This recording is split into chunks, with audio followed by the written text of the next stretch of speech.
Hey, welcome to No Dumb Questions. I am Destin. I'm physically in Chicago in the bowels of the Field Museum. Can I say bowels? We're down in the basement, right? Yeah. Okay. This is my friend, Emily Graslie. We've known each other for a really long time, and I want her to meet Matt. So I'm here in Chicago for just a short period of time. She agreed to let us set up microphones and just talk because I think she has deep, insightful things to say about the world. Would you agree? Yeah. I guess. Let's do it.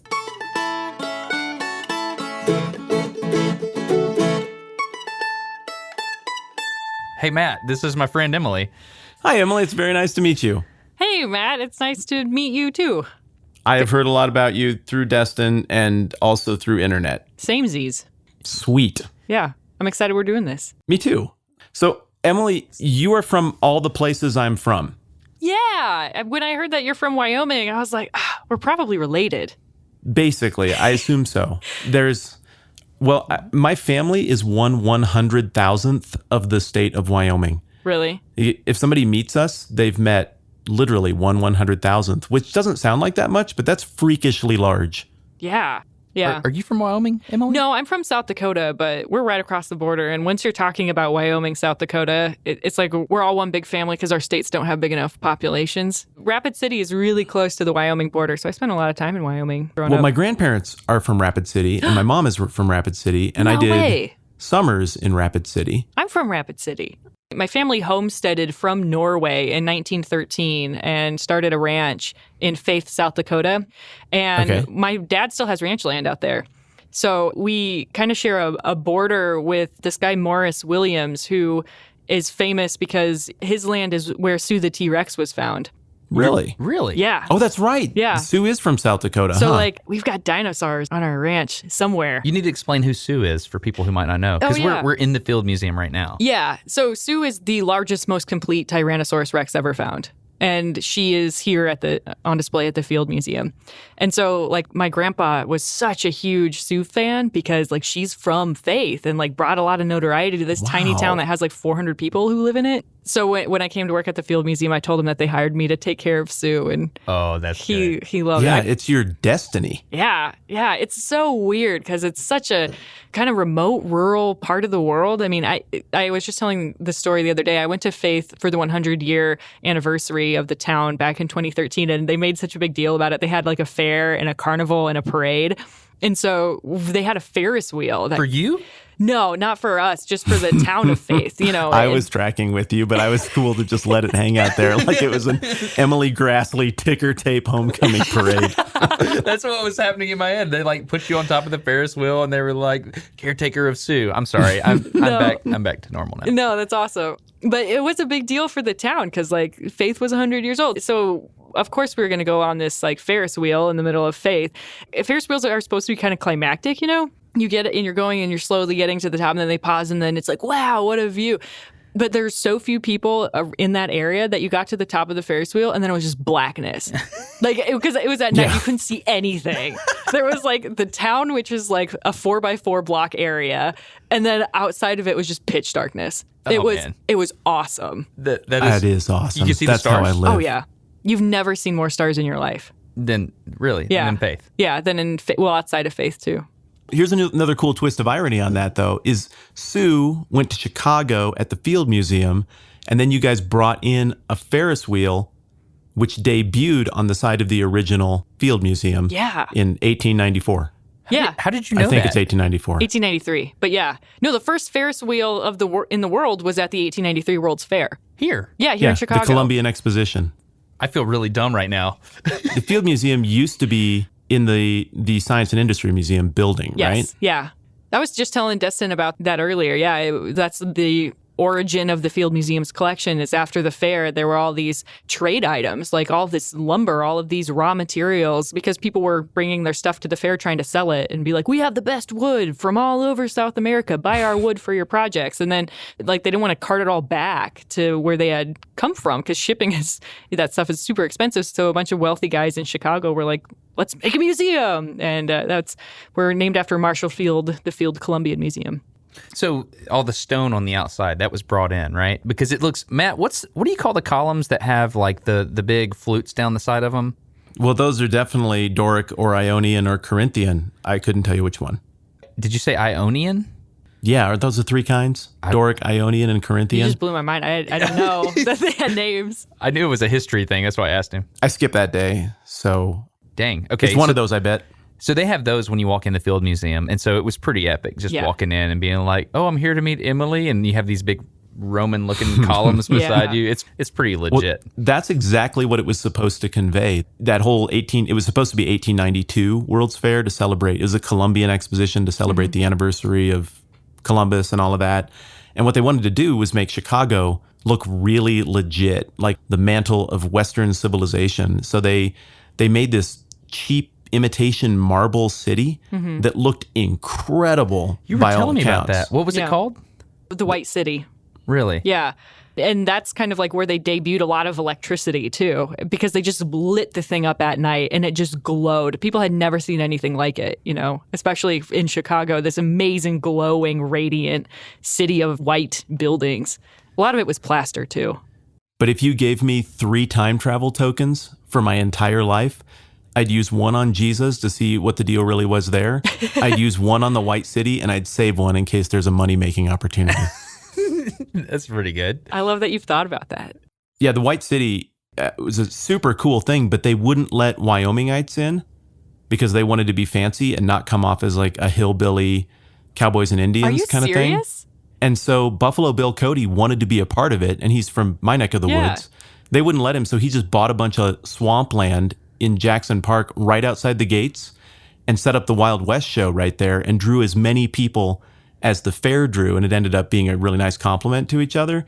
And so people around here still remember the legend of Bill Cody swaggering his way into the fancy people's, Gold Jacket Monocle Club fair in Chicago. Oh, wow. And doing the Wild West show. I knew there was a Wild West show, but I didn't realize that was the circumstances. So this was like the biggest thing that happened. I mean, because when you look at history in my head, it's Civil War, and then it's like World War I. I know I sound very militant right now, but I mean, I don't really know a lot about what happened there, but this was a major milestone I'm taking. I think the 1893 World's Fair is arguably one of the most significant World Fairs that's ever happened. Really? Ever. Yeah. It was so... Agreed.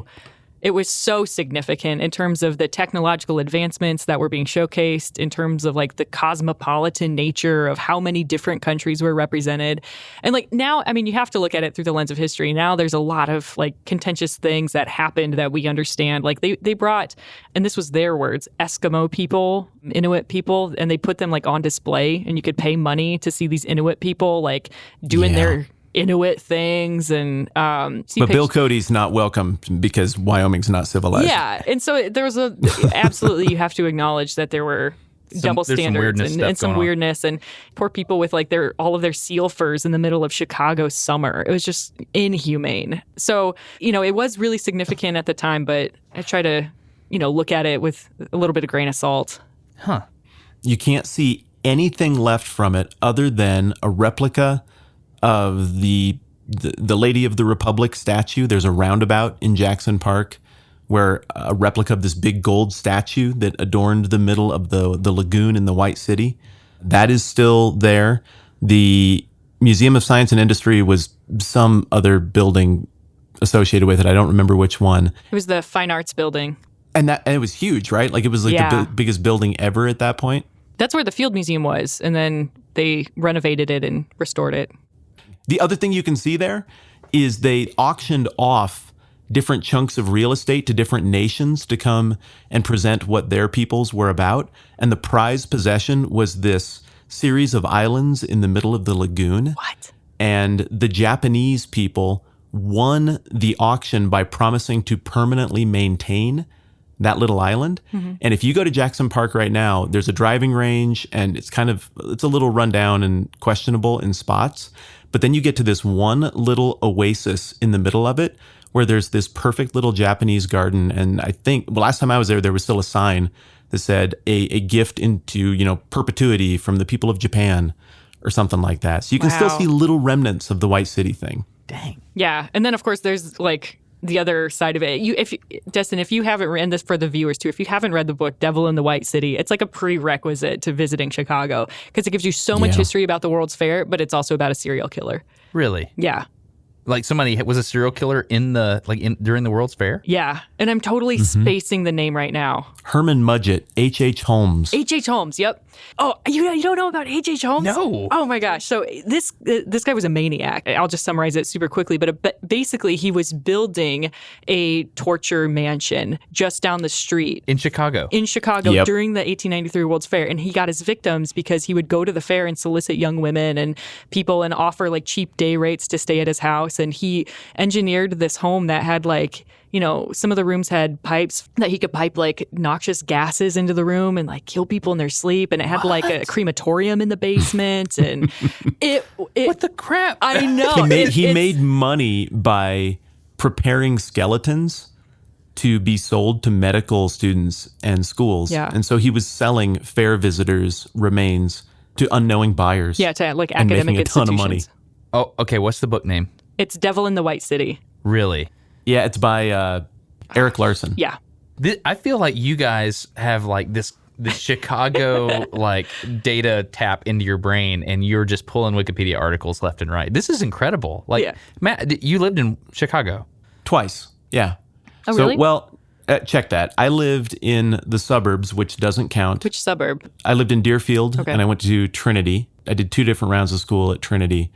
So my wife and I, when we first got married, we lived all the way up on the border in Little Zion, Illinois. Wow. And I also lived on campus in Deerfield.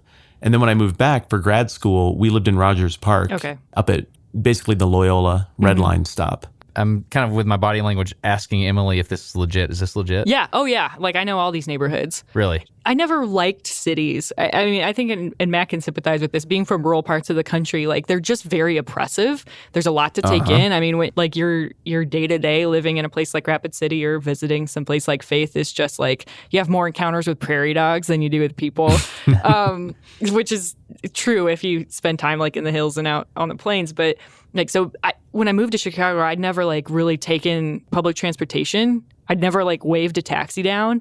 I could count on my hands how many times I'd visited a major city. And so I was just like, I'm never going to like this place. This place is overwhelming. It's smelly. It's noisy. There are people everywhere. You can't like catch a break. Everything is just overwhelming. And once I started to learn more about the history of Chicago and like the great diversity of the city, it completely opened up to me. And I wouldn't live in another major American city, I don't think. Me neither, but Chicago's the exception. I have to admit, before I came to visit you, whenever that was, years ago. Yeah. And I had never been to Chicago. Really? I had never been. And so I'm going to be completely honest. White Southern rural guy, right? Mm-hmm. And so Chicago was like up north in my head. Like we're down south, that's up north. Yeah. And so I liked prior to the visit, I like to joke about how people have a stereotype of people in the South, but I didn't realize that I totally had the same thing about Chicago. Really? I did, I'm honest. And so when I came up here and visited it with my wife, with Tara, when we came up, and I think, how long was that? 2 days? 3 days? You were here for a couple days, yeah. But we hung out. Yeah. And so we hung out, and then, you had some work to do, and so we would go explore and have little day dates or whatever. And I was like, man, everything I thought was wrong, Really? It was very nice. Everyone was welcoming, and it was just like, I don't know. I was very close-minded, and I didn't realize it. Yeah. I don't know. It's you also visited at like the best times of the year. It's like beautiful today too. I know, spring and summer. So you've been spoiled. Like come back to Chicago in December and earn my stripes. Yeah. Okay. I think Chicago just it's retained like that Midwestern charm, It doesn't have a lot of the pretentiousness that some of these big metropolitan areas do. People are kind here, and they are very neighborly, and they feel a pretty strong loyalty to the city, which is really interesting. Like when the Cubs won the World Series, it was like it was like a holiday for Chicago. Like everybody came out in their Cubs shirts. Like even if you're not a Cubs fan, you were so proud of them. Really? It was one of the most amazing sports stories. Speaking of which, they play tonight. Should I go? Oh yeah, you got to catch a Cubs game. Have you ever been? Yeah. Yeah, I've been to like 5 or 6 Cubs games. Yeah. I've never been to one. I've been to Baltimore to see the Orioles, but I want to go see the Cubs, and so it's fun. I'm going to do it. Wrigley Field is a cool field. Okay. Yeah. I don't know. I'm going to figure that out. I heckled Mike Piazza at a Cubs game repeatedly. I got good seats with friends and decided to embarrass them with really, really poor heckling. And so whenever things would quiet down, I would shout things like, "Hey, Piazza, your mustache is unattractive." And I did this like for several innings. You are poor at batting, things like that. Wow. And finally he turned around and acknowledged me, and it made me really happy. It's my favorite Cubs memory is that the visiting catcher got the joke. The drunker people got, the more they thought it was funny. He was actually my mom's favorite baseball player. Side note, I feel obligated to say that because my mom picked a favorite As baseball I referenced earlier, have you seen the mustache? Does she like Tom Selleck too?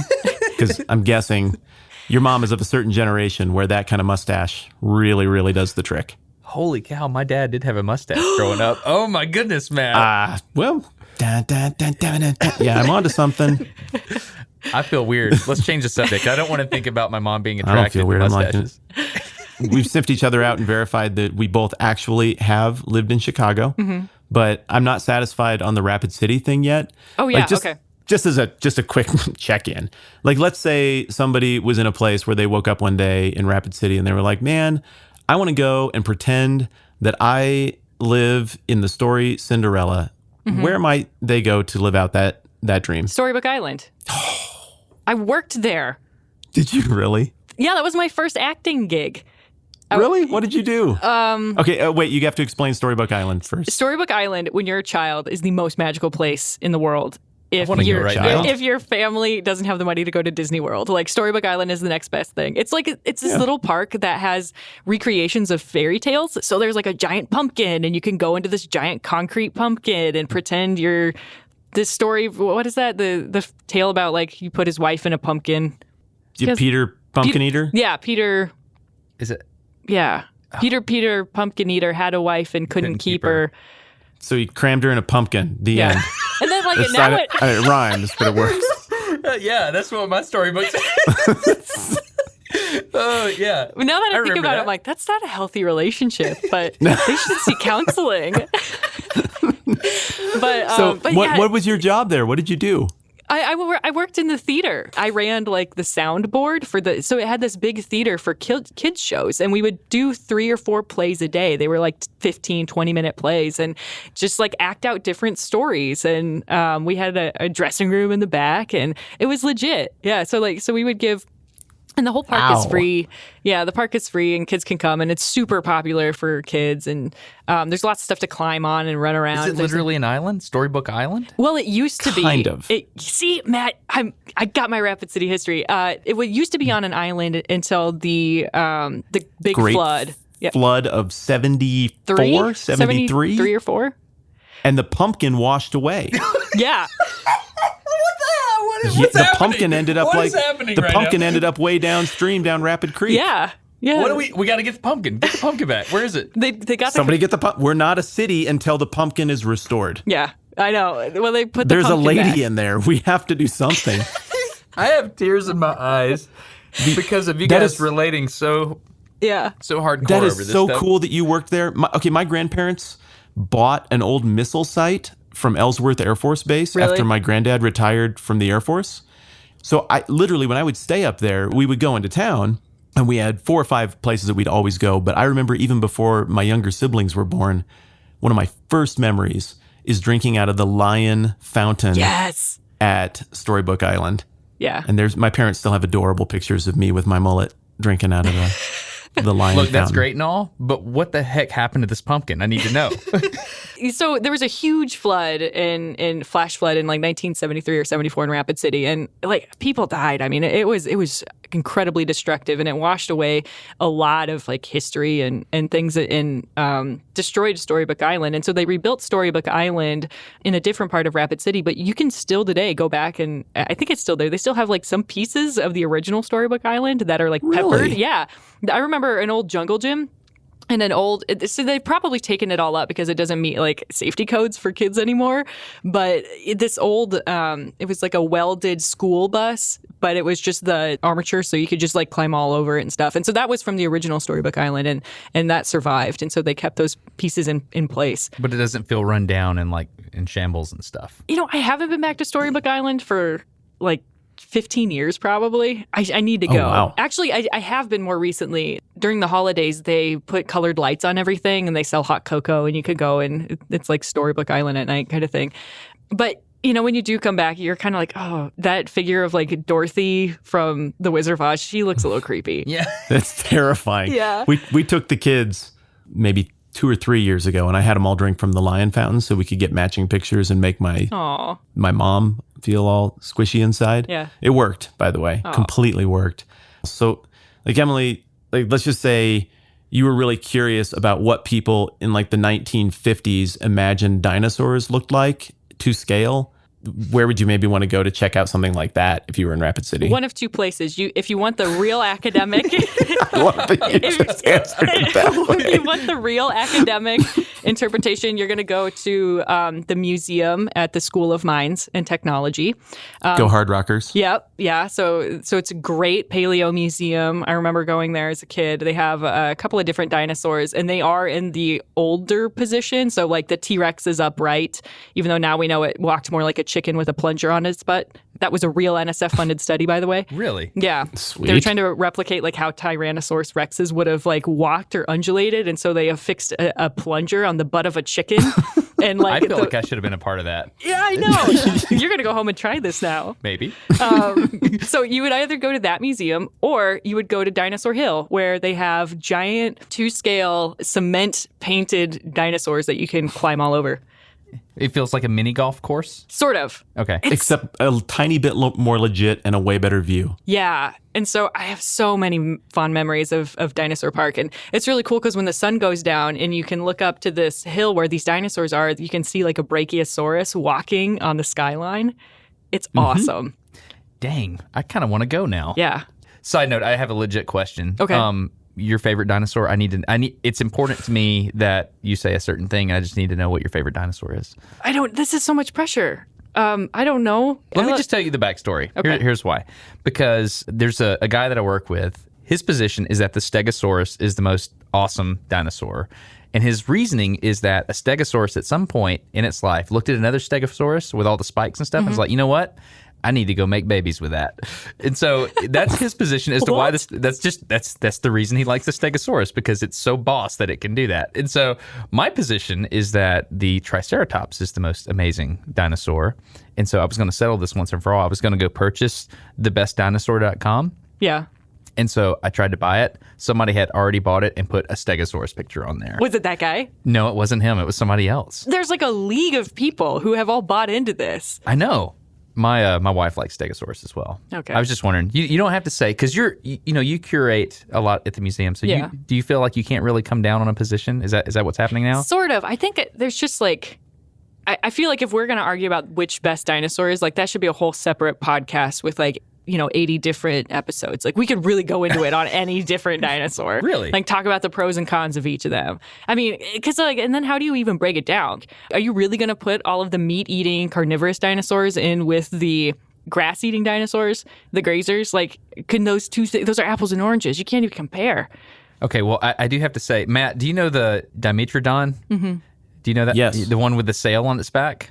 Yeah, it looks like kind of short and crocodile-y, but it has a sail. Yeah, that's the one. Every time I see one of those, I think about Emily because, would you like to? That's flattering. Yeah. Yeah. And it's because they're not dinosaurs. It's not a dinosaur? No, so Dimetrodon is actually like what they call a proto-mammal. So Dimetrodon lived in the Permian, and that was, a couple 100 million years before the dinosaurs came along. So completely different lineage. Like we are more closely related to Dimetrodon than Dimetrodon is related to any dinosaur. Trippy. That's weird. So if I ran into one of those using my third time travel token, like it couldn't even hurt me because it's not a dinosaur. Well, it has razor sharp teeth and it would probably take your leg off. Yeah, but we're closely related. That'd be like my cousin hurting me. It's not happening. I wouldn't mess around with one, but it's fun. So my fun thing to do is to like every time I look at like a dino pack of something or like a puzzle with pictures of dinosaurs on it is to point out the Dimetrodons. I actually have a blog on Tumblr called isnotadinosaur.tumblr.com. Really? Where I have people... Is not a dinosaur. Yeah. Okay. It is not a dinosaur.tumblr.com where people can send me pictures of instances where they have seen Dimetrodon in with other dinosaurs. Or pterosaurs, mosasaurs too. Other not dinosaurs that are always called dinosaurs. Oh, this is fun. I'm going to it now. Yeah. That's really fun. I don't update it very often, but and it's just got kind of like a paleo appreciation sentiment to it. Oh, that's in German. That's cool. Yeah, people from all over the world send me pictures. It's awesome. I just need to bring that up, Matt, because every time I see a pack of toy dinosaurs, I think about Emily. I just like to put things back in its place, you know? It's like dispel some misconceptions, have some fun. Yes. That's right. Yeah. Okay, we're not even gonna talk about this thing, but I want to acknowledge a third point of commonality. I also lived in Missoula, Montana. What? Yeah, I totally did. Who are you? Well, like you established earlier, I'm pretty sure we're related. Yeah. This episode of No Dumb Questions is brought to you by Audible. Last episode, we did a whole Audible book club discussion on Ernest Cline's Ready Player One. It's a book that Destin came across and told me I had to listen to. And I did, and he was begrudgingly right. It was ridiculously fun. And a whole bunch of you went and grabbed the free trial from Audible and gave it a listen yourselves. And then we had a great discussion about the thing. And the feedback's been so good that we feel like we can get away with doing more of these. So this time around, I think I should get to pick the book, and our conversation with Emily has inspired me to pick Devil in the White City by Erik Larson. So you can go to audible.com/nodumbquestions, do the free trial thing, and grab that audiobook, and a few episodes down the road, we'll discuss it. Here's why you should read this book. I'm a historian, and fancy professional historians don't like books like this because it's doing history wrong. But it's not doing history wrong. It's doing history in a way that's ridiculously interesting and not fancy. So the book reads like a novel, but it's not historical fiction. Everything in it is sourced and accurate and well-researched, but it's presented in a way that reads like this fascinating story that follows two avenues that have parallel themes. It looks at the 1893 Chicago World's Fair, which was something that visually was made to look stunning and beautiful and eternal and classical on the outside, but it was just a veneer over stuff that was very temporary and would not last. And likewise, it follows the story of a dude named HH Holmes, who was America's first serial killer. And he was a guy who looked fancy and had a smashing mustache and a fancy little bowler hat and impressed men and women alike, but secretly he just wanted to murder them and collect their bones. It is ridiculously fascinating stuff, and it tells the story of an era in American history that Mark Twain called the Gilded Age, where things looked fancy on the outside but were actually flawed and corrupt underneath. So it's a fun book with fun history and really interesting themes. You'll learn stuff, and you'll be stretched, and you'll have a blast doing it. So, Devil in the White City, Erik Larson, give us a few episodes, and then we'll get back together and discuss it. Once again, audible.com/nodumbquestions. Now let's get back to the conversation with Emily. I want to hear more about the job at the Field Museum. That's a place that we went as kids. Like, Chicago was our big town. My very earliest educational trip memories all involved the planetarium and the Shed Aquarium and the Field Museum. Awesome. And, we'd save up and go as a family on the road trip thing. And the Field Museum blew my mind. I was obsessed with dinosaurs after that stop. But I don't know much about why that happened. And you were kind of hinting at it earlier. How does something like that occur? And how is it funded? How does it exist? Oh, wow. That's a big question. So we are a private institution. So there are a couple of different places in which natural history museums exist. There's the public institution like the Smithsonian, which is a federal agency, federal organization. Mm-hmm. There are private museums like the Field Museum. So we got started with a private donation, and we subsist mostly off of like donor supports, family foundations, and research grants.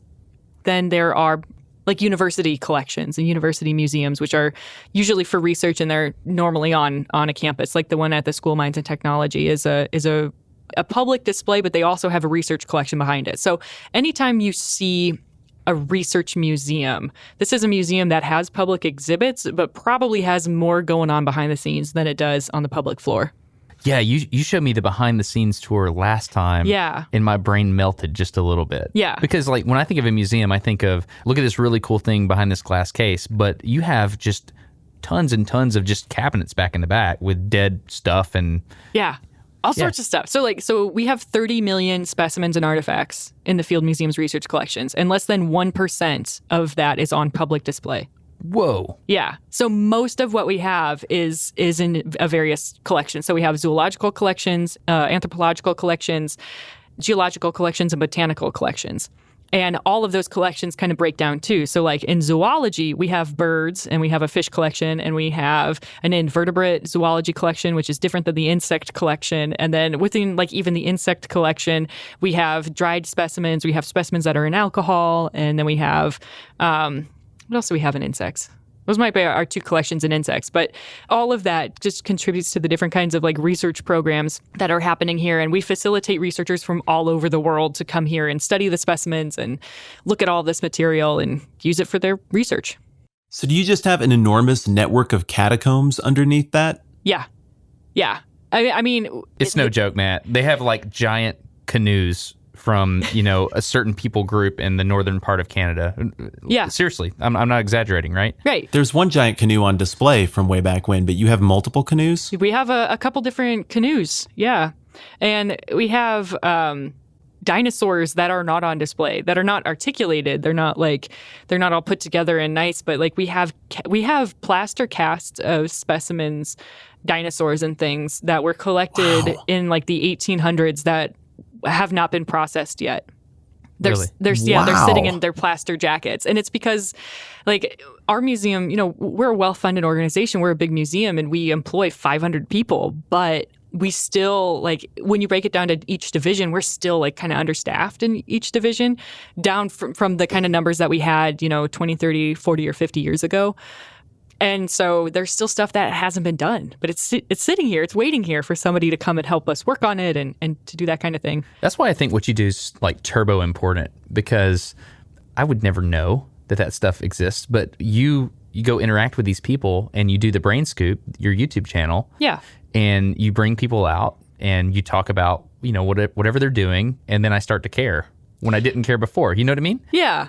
And that's kind of the goal of our YouTube show, is to increase people's understanding of what natural history museums are and what they do and how we are relevant in your day-to-day life. Even if I think people think of museums and they tend to think of dinosaurs, they tend to think of old dead things. They don't always think of them as like vibrant places of discovery and change and innovation. And they really are. Like medical breakthroughs can be traced back to understanding which invasive species or which kind of like species is transmitting a disease. If you think about like the Zika virus is associated with one kind of mosquito, and there are many different species of mosquitoes, but one species of mosquito. And how did we know that? We knew that because a taxonomist at some point was looking at mosquitoes and realized that this one was unique from this one. And so the more that we can understand the root of all of this, the better we can make improvements to every part of our world. So ultimately, there's a guy, like when I was here, there was a click beetle lady or something like that. And she was down there and I was like, who's that? What's she doing? And you're like, oh, that's Tanya. She's just looking at her beetles. And she was down there like indexing it or whatever it was. It may not have been a beetle, but there's a person like that for each individual thing here. There's not. And that's kind of the problem.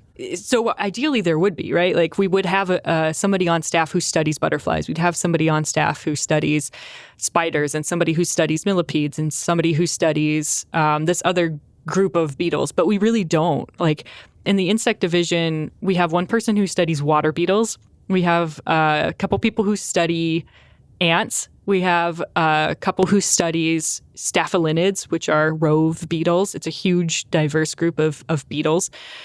And we have somebody who studies millipedes and spiders. But the thing that blows my mind is that we only know about 15% of all life that has ever lived on the planet. We know what it is. That means that there's like 85% of the biodiversity of life. You know, this goes back to the fossil record too. But there's like probably 40% of that is in casts in your basement. Yeah. There are new species in this building that we don't know about yet because somebody who studies that group hasn't yet come here to look at them. Wow. Yeah. And this is kind of the problem, the uphill battle in this field, in the field of taxonomy, and just getting that baseline knowledge for this material is that universities, people who hire scientists for their museum, they don't think that taxonomy is cutting edge. Like taxonomy was cutting edge when we still thought that mammoths were in North America, right? People thought taxonomy was really kind of sexy in Carl Linnaeus' time when we figured out how to name everything. But people today don't think of taxonomy as cutting edge research any longer. So it becomes really difficult to get funding for these programs and for those positions and for those researchers, because people just assume that we already know everything that exists on the planet, and we absolutely do not. That's really fun for me. Really? And I think that museum conveys that sense of curiosity and wonder better than any I've been to anywhere. And it's why it's my favorite. And maybe I'm biased because it's the first one I ever really encountered. But that, what you just described, is what that awakened in me. In 4th grade, I remember the day there was a duck guy who came in, and duck guy Favorite animal, knew a by the bunch way. of stuff about a bunch of different kinds of ducks. I love and ducks, I too. asked a question about ducks, and it was about wood ducks and why they have that funny little tuft on the back of their head. And the conversation twisted around in such a way to where I asked him if there would be any other kind of ducks we'd be discovering. And he's like, no, we found all the ducks. And I just Oh, man. felt this great sadness in my heart. Like, what? We know. There are no more ducks to find? Like, seriously, you get us all excited and worked up, and then you tell us you went and already found all the ducks. Like, this sucks. But then That's the teacher, amazing. he left, and then the teacher, I was like, but there's other stuff to find, right? Well, no, at this point we found most of the things. It's just time to learn about those things. Oh, you were And I was told like, something that wasn't true. Oh, heartbreaking. It was the saddest That's- thing, and so I became a historian. That's so sad. I mean, it's not sad that you're a historian. You're a great historian, but that breaks my heart that at such a young, impressionable age, you were made to think that there were no new discoveries that could have been made, because it's so not true. I went home sad. Yeah. I literally went home sad. And after that, I became interested in mysteries of history, like Egyptian stuff and vampires and all of those kind of things for a couple of years, because it was mysterious. And I love wonder. And when I went to that museum after she told me that, I felt wonder again. And so it's Wow. really fun to hear an insider talk about this thing, because I'm sitting here feeling like 4th grade wonder kid. Yeah, I mean, absolutely. There are groups of organisms that we know far more about than others, but they're usually the most charismatic things, right? Like, we know most every mammal. And the ones that we're describing, it's not like we're discovering new species of tigers, right? We are making discoveries on popular groups. We just had a video of the Brain Scoop about wolves and kind of the challenges of discovering how many different kinds, or determining how many different kinds of wolves are in the United States today. I run into those from time to time. Really? Are they wolves, or are they Yeah, we have wolves coyotes? here. Or No, are they they're wolf-coyote wolves. hybrids? Even the hybrid coyotes are just nothing close to the actual Yellowstone wolves. Yeah. They are ridiculously huge. Oh, sure. They're shocking the first time you see them. I mean, it looks like a dire wolf from Game of Thrones. It's disorientingly big. No, they're nothing like dogs. Like, when you think like, my dog is related to a wolf, and then you have like a pug and you're comparing it to like a Yellowstone wolf, that they're completely different. But yeah, I mean, but there are still groups that we know almost nothing about. And I think we need to do a video about it, because it blows my mind. But like, if you look at sea stars, starfish, there's one guy for starfish. Period. In the world? Yeah. That's his thing. Yeah. Seriously? Yeah. Like, I met I think she's now one of two, but I recently met the only woman in the world who studies scorpions. That's awesome. Yeah. Well, I feel like there's some job openings there. But there's not. That's the problem. Nobody's hiring taxonomists. Like, they want you to do so many different other things. Like, they want, like, a lot of institutions, university programs and things want you to do taxonomy and the thing is, like, taxonomy is super complicated, and it's really challenging to, one, find these specimens. Like, if you're going out and trying to make new collections, or trying to, like, look at the distribution of a certain population and see where these populations overlap. Like, that's just expensive and time consuming. But two, it's really important for people to understand the kind of discoveries that can be made once we know what the thing is we're looking at. And that's a harder thing to sell. So what is the and? What do they want people to do in addition to the taxonomy side of things? Well, they want you to do integrative stuff. They want you to do taxonomy and genetics work. And sometimes those things go hand in hand, certainly. But sometimes they want you to do taxonomy and figure out how this is going to make the world a better place. Side note, I have a question. Yeah. Like, you physically have dead things here, like actual bodies of animals. Can you get the genetic information off of these? Yeah, you can. Really? Yeah, depending on when and how they were preserved. Like stuff that's preserved in alcohol, it's a lot more difficult to get genetic information from. You can do it if it's more recent, but you should take those tissues before the thing is preserved in formalin or formaldehyde. But yeah, I mean, we did a video about the man-eating lions of Tsavo, and these were a pair of lions that were eating railway workers back in the late 1800s, and they killed and consumed like 30 or 40 railway workers. Whoa. And they just did and completed a genetic test and where they kind of extracted like information from the tooth pulp from the specimens. And these specimens are over 100 years old. So there are ways to do it. It's kind of tricky. But, you know, and a lot those of specimens were rugs for a while too, weren't they? Yeah. Colonel Patterson, the guy who shot them finally, turned them into Douglas. living room rugs. And then on a way through Chicago, he offered to sell them to the museum. And we had one of our taxidermists at the time turn them back into full taxidermy mounts. So you got DNA out of something that some dude just walked on as a rug in his smoking room. Yeah. For a few years first. Yeah. And that's pretty impressive. And are making new discoveries about like how and why these human predator interactions happen. Like what motivated these lions to eat these people. By the way, Emily's going to a taxidermy competition. Not just any taxidermy competition. Tomorrow we're going to the World Taxidermy Championships. But that's got to be in Vegas. Matt, before you learn how to compete as a taxidermist, what do you think happens? Because in my mind, it was like, hey, here's a kitten. We're going to kill it, and you have to turn it into a kitten mount. No! It's like you have 4 people lined up at the front, and they're all like feverishly trying to make the kitten mount as quickly as possible. No! Oh, so it's like a hot dog eating contest. You got to do it real fast. Oh, yeah, exactly. That's what you're doing, right, Emily? No, not at all. You're so mean. These are people who have spent like years working on these mounts. Like these are a lot of kittens. Yeah. Oh no! Actually, they have a stipulation in the rules where they are very specific. They're like, no gambling chipmunks. They're like, we will not accept any any kittens wearing hats. It can't be fun. Yeah. What? Really? Yeah, no, because this is serious. This is the World Taxidermy Championships. So no jackalopes. No jackalopes. Well, Wyoming is out. So I know. What do you do? You're going for the brain scoop. Yeah. And what's how do they compete? What are you hoping to learn? So there are, I'm going to learn a lot. I'll tell you that much. There are I think there are 8 different divisions, all the way from like youth and novice up to the professional and then the master level. And the master level is really what I'm interested in. I think most people think of taxidermy and they're like imagining the old dioramas that we have at the museum, and you know, they're kind of old and stagnant, or people who know about taxidermy. And cool. They're awesome. Like, I will defend dioramas till the day I die. But people who will think of taxidermy and they're like, oh, have you seen badtaxidermy.com? Haha. And it's like, no, these are guys who, it's an art form to them. It is the most important art form or form of wildlife art. They are taking the remains of an organism and they are breathing life back into it. And they want to transport you to like a certain moment of time when this animal was doing something, you know. The diorama that you showed me downstairs, the hyenas. Yeah. Okay. And this was your pet project. Yeah. Okay. Matt, just to briefly recap, Carl Akeley? Yeah. Okay, so he had these hyenas collected in Somalia.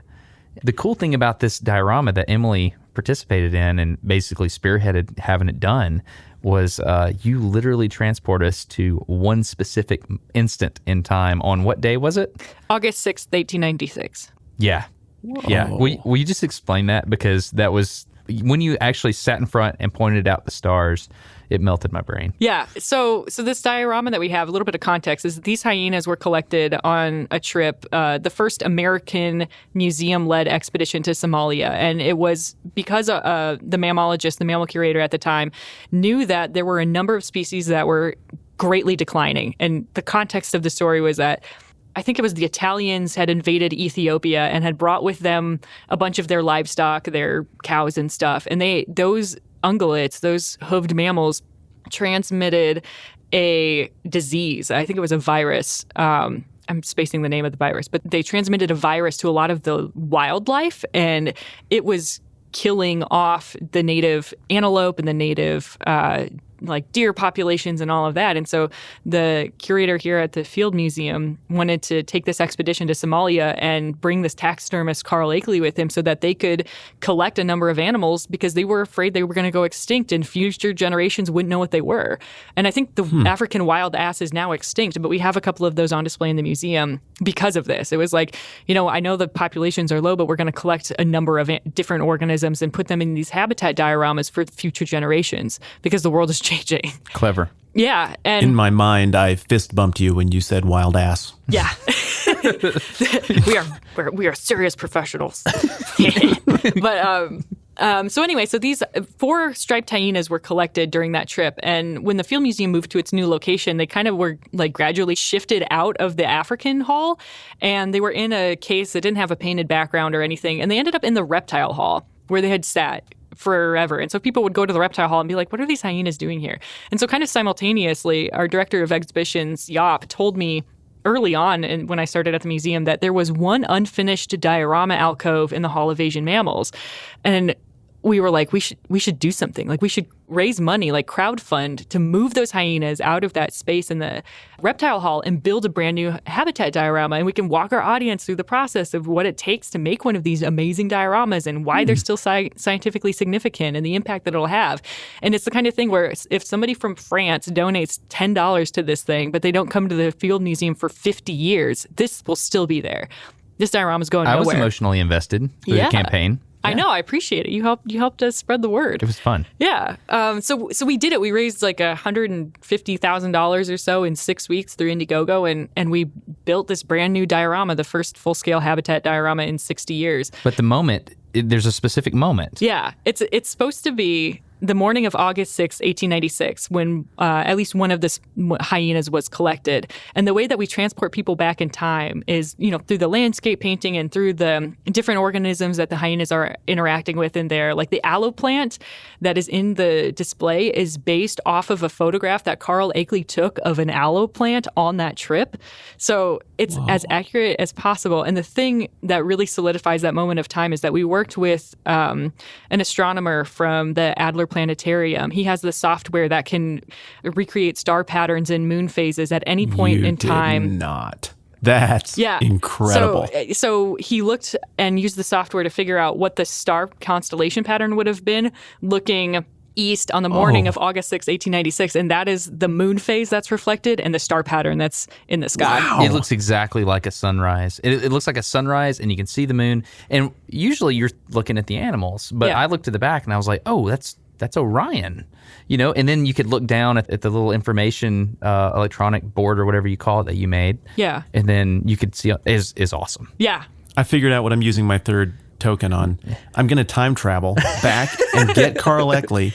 I'm going to blindfold him. I'm going to bring him to the museum.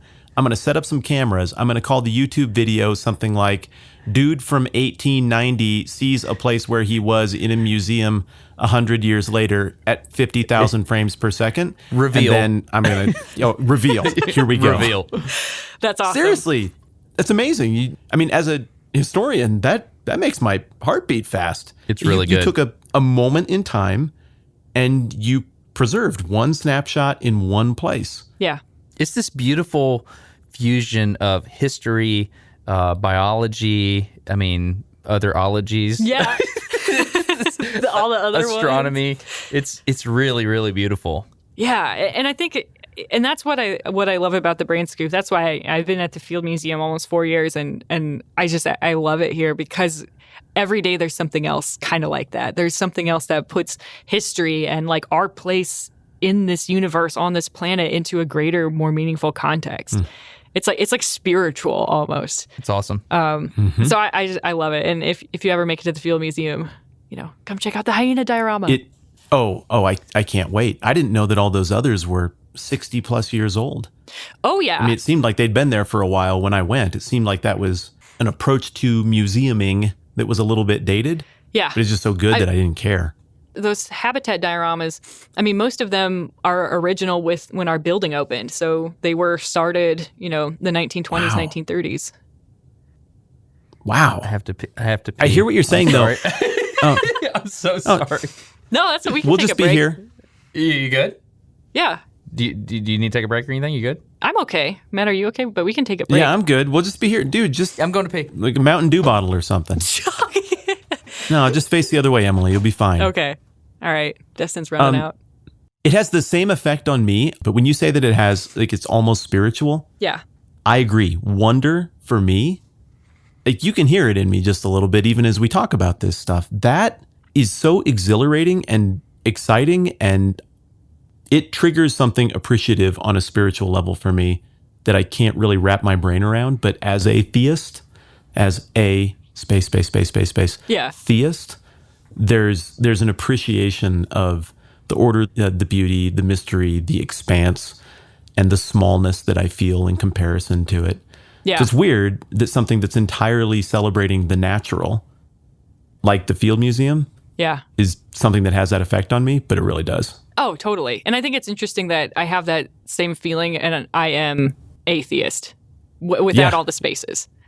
You know? Yeah.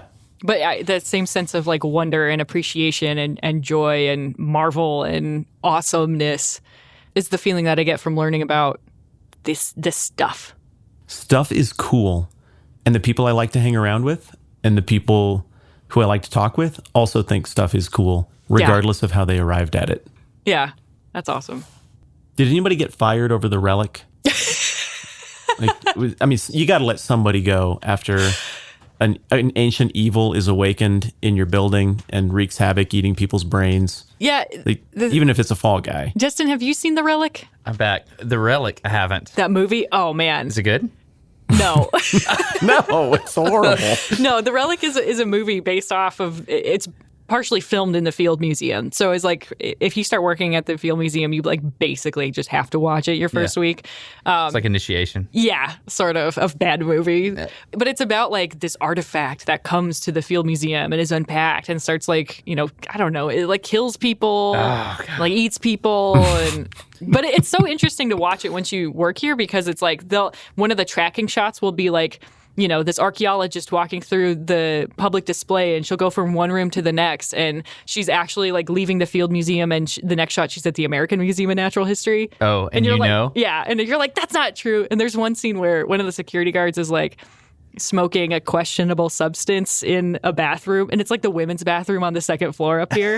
And I'm like, I peed in that stall where this was filmed. Is it? I see through your lies, Hollywood. I bet there's no monster that eats brains in there either. Is it Hollywood's attempt to make people interested in museums? Is that what it is? Maybe. I think the Night at the Museum did a way better job of that. Yeah, it was pretty fun. The Relic is a big, dumb, stupid 90s murder movie. Oh, it's an old one. Dumb monster thing eats people's hypothalamuses. Yeah. But and there's not even anybody in it. It has like it's like Tom Sizemore is your headlining star. Matt does this thing where he talks about movies in a real deep way. Okay, I'm stopping right now. Do you guys have like a little thing downstairs that says something like, it has been 7,223 days since the last time an ancient evil was awakened and destroyed our museum? No, but and you don't want to be the idiot that causes that to get reset to zero? As soon as we're done with this, I'm going to make that poster and put it on my office door. Thank you. Please do. With a picture from the movie. Well, I want to talk about why Emily didn't get invited to the Gold Jacket and Monocle's YouTube Club party. What? A couple weeks ago that you got invited to, Destin. Oh. Yeah. Because you weren't invited, right? You didn't go to the soiree with Katy Perry and you were not given a gold jacket? Yeah. Do we want to set this up at all? Like thinking podcast-wise? What's to set up? Yeah. I mean, do you want to set up the large channel, medium channel, small channel thing? I think you just set it up right there, man. Cool. We're good. Yeah. So one of the things that I think is fun about this conversation is that Destin has been at this since almost the beginning of YouTube. Mm-hmm. And you've been at this longer than I have. And I've been at this a couple of years. And I have literally dozens of viewers. I theorize that my mom has multiple accounts.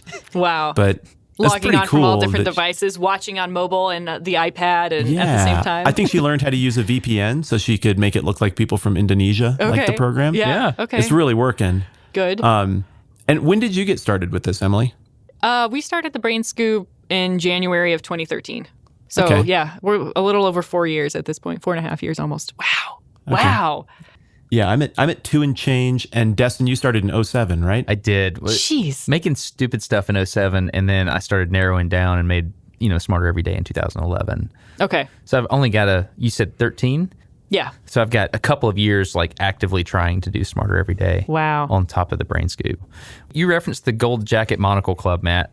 So this was a meeting. Gold Jacket Monocle Blimping Club. Blimping Club. Excuse me. Let me get it right. Yeah, they're blimps. So it was basically, Emily, to bring you up to speed, it was basically a meeting at YouTube in New York.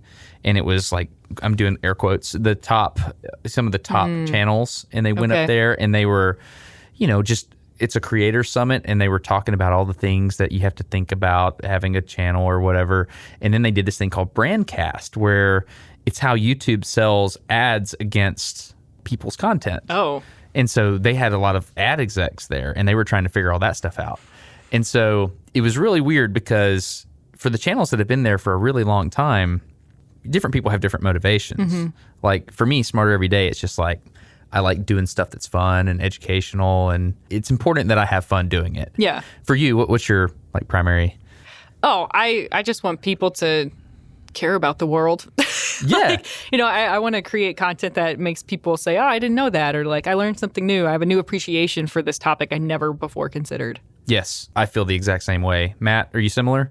Yeah. Well, and for me, my subject is not loaded or is loaded, and you guys' isn't.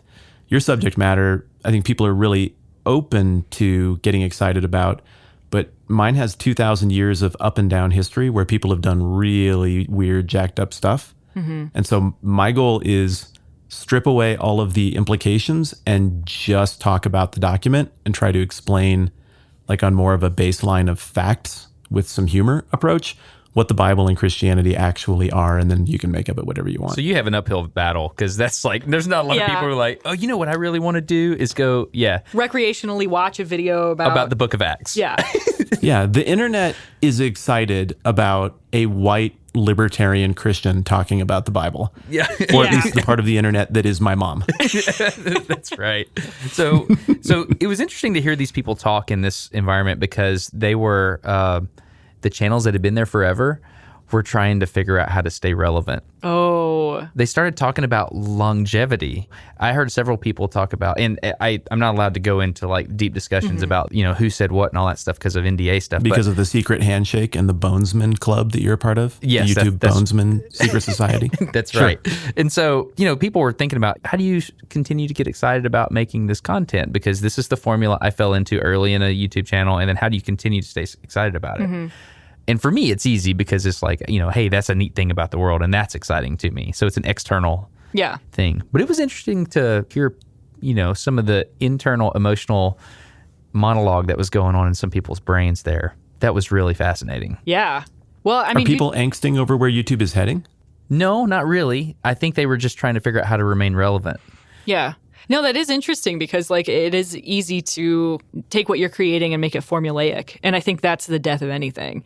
If something, there's formulaic in the way that it's predictable, right? And I think if you're doing content in the same kind of style for so long, people either are really going to love that, or unless you diversify. Diversity on YouTube is a challenging thing too, because people will say that they want something different, and then you do something different, and they're like, this isn't what you normally do. Exactly. Mm-hmm. And I think that's really interesting. And so we definitely listen to audience feedback for the Brain Scoop, but we also it's important to us that we're making content that we like and we're proud of and think is educational. And I'm kind of in a nice boat because we don't run ads on the Brain Scoop. So it's not like at the end of the week, if I'm not making stuff that is important to everybody, I'm going to lose my job. It does have a negative impact when it comes to making sure our content is actually shared with our subscribers, because we don't run ads. So our most recent video, we spent 4 months on. We really wanted to make it right and do it right. And we published it, and it reached 7% of our subscriber base. What was it? What was the video? It was that video about wolves in the United States. And so it's a long video. That hurts. It's 16 minutes long, we spent months working on it, researching it. Like, we got such great feedback from the mammalogists and the curators we worked with. You know, I'm proud of it. I'm proud of my team for pulling it off. And then it had like 25,000 views. Yeah. That's terrible. I hate it when my videos get 25,000 views. That sucks. That's why I first reached out to Matt, like in the very beginning, and he totally blew me off. He didn't care at all. Really? He's like, who are you? I don't care. I was on vacation and you were nagging. Question, did you blow me off? It was an accident. I do feel bad about that. Whatever. So I could tell that he was putting a lot of effort into his content, and he cared about it, and nobody was watching it. Wow. And then I was like, I like you. You're cool. That's how that started. Yeah. But it's disheartening when that happens. Oh, yeah. Oh, yeah. I mean, it is disappointing because you're like, I wish more people understood this complex topic. I wish more people had an appreciation because, like, wolves are some of the most highly studied animals on the planet, and everybody has an opinion about them. People who even, like, aren't that interested in wildlife, like, they are a really divisive species. You love them or you hate them. And there are really powerful perspectives and important perspectives on both sides of the argument. And the one thing that I was seeing is that anytime there's some new policy, new law, new change to the Endangered Species Act, taxonomic change to our understanding, people get all bent out of shape. Like, those news articles are just turned into flame wars. And so I wanted to create a useful piece of content to recontextualize this conversation and to give people a history on, like, why we are where we are with these species and the Endangered Species Act and where we're heading. And the long story short is basically like a bunch of white people showed up in the United States in the 1600s, killed all of the wolves, and then coyotes took over their territories. And then once wolves received protection in the 1970s, the wolves didn't have other wolves to mate with because their populations were so low. So they started hybridizing with coyotes. And the Endangered Species Act has no policy for hybrids. So a lot of the wolves, quote unquote, that you see or that are gaining, population numbers are actually half coyote or 75% coyote DNA. So then how do you enforce regulations from the Endangered Species Act? And how do you know that? How do you get funding to do that when there are no, like, funding strings for studying hybrid species? That's what this video is about? Yeah. What do you call the hybrid between a wolf and a coyote? I call them wolf-coyote hybrids, but the popular We got to work on that. Yeah, I know. Because the popular thing that people call them are coy wolves. Coy wolf? And it drives me crazy. Like, makes me cringe. Yeah. I don't like it. Yeah. But anyway, so that was the topic. It was a huge topic. There's, like, so much science behind it. There's policy, there's philosophy, there's other legal considerations. And it was just disappointing that it didn't reach the people who we wanted it to reach, I guess. Well, I mean, think about this, though. Think about getting a football stadium and putting 25,000 people. That's true. And then sitting down and being like, hey, guys, let's talk about coyote wolf hybrids. And that's a really important perspective because the feedback we did get was awesome. Like, our people really loved the video. The people who saw it did. And there was a strong audience retention. It's a 16-minute long video and people watched the vast majority of it. And so when you put it that way, like, I do, I'm still glad that we did it. I just wish that, like, YouTube would still value content that wasn't monetized. Yeah, exactly. YouTube says in the gold jacket, what is it, Monocle Blimping Club? That's correct.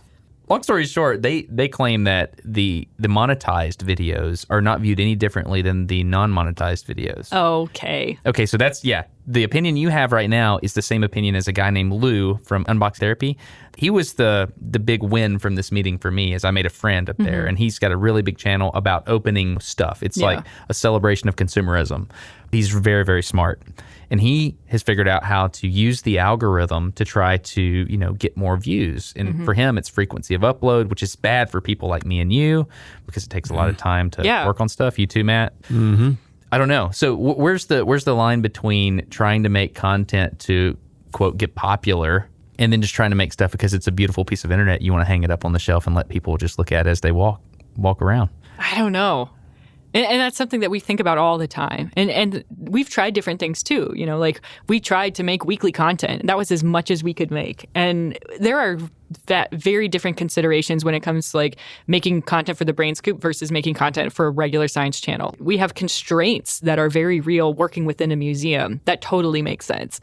But it does make it so that we're not as nimble as we want to be, maybe. But we were making content for a week and we still didn't see that uptick in numbers. I don't know that I have an answer. There was a very real shift in my channel where I stopped making content on the schedule, which is what YouTube was recommending we do. And I said, you know what? I'm just going to make something that's as awesome as I can make it. And I'm going to make it just short enough where when you end the video, you wish there was more video. Yeah. So people might make it to the end. And so when I started doing that, that's when more people started watching Smarter Every Day, because every time they came to Smarter Every Day, it was amazing. Yeah. At least in my mind. Yeah. Because I made it and it was like my little, this little creation that I loved. And so that's when I started seeing the numbers go up. But then somewhere along the way, the algorithm changed. Mm-hmm. And it's like, what do you do? I know. And I'm glad you brought that up, Destin, because that's something that you told me when you first visited years ago, and that you were like, Emily, you're killing yourself with trying to maintain this schedule. And you were just like, just make high quality content. And it took me a while to let go of my schedule. And I was like, we need to have frequency. We need to have consistency. Did it prove to be right or wrong? Because I'm not sure right now in my head. Well, no, I think we waited too long to divorce ourselves from that feeling like we needed to post something all the time. And then we finally decided, actually at the beginning of this year, that I was like, let's do away with this schedule thing. I'm fine with giving people target dates when they can expect something, but I'm breaking my teeth trying to push this content out at this frequency. And we're not making the stuff we really want to make. But then the result is this video we spent 4 months on that only 6% of our audience actually saw.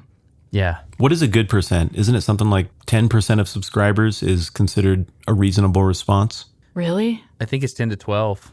Yikes. I've always heard it in there. Yeah, we just passed 400,000 subscribers this weekend. And Yay. That's a big deal. I know. Yeah, we're excited about it. It's a big deal. Come on, Mom, get on the refresh button.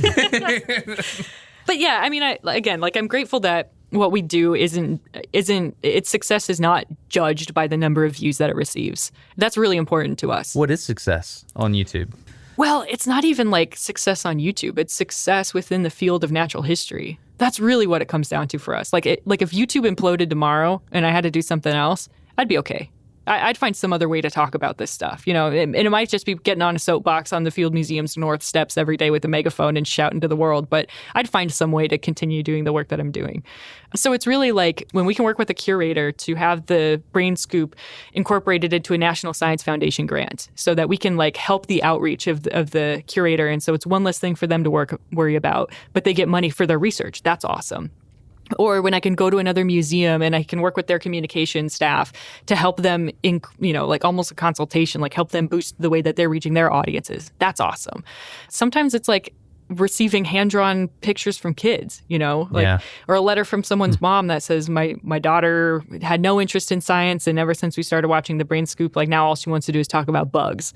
That's the kind of success that I cherish the most. We swap those wins as well when those things happen either way. Yeah. And I think as a creator, at the end of the day, if your barometer for success is virality, is number of views, is what you gotta know that about yourself, and you gotta know that you're doing it for those reasons, and you're not doing it for wanting to have I don't want to say not having a positive impact on the world, but I don't know. There's something just far more meaningful about the content when it feels like it's made for one person. I felt that at the Blimping Club. Yeah. I felt like it was a room full of people that, I didn't completely see eye to eye with, because a lot of it was about how can I best play the game so I can be on top. Oh man. And it was a strange feeling. There were other people in the room that I didn't feel that way. Derek from Veritasium was there. He has very different views about the world.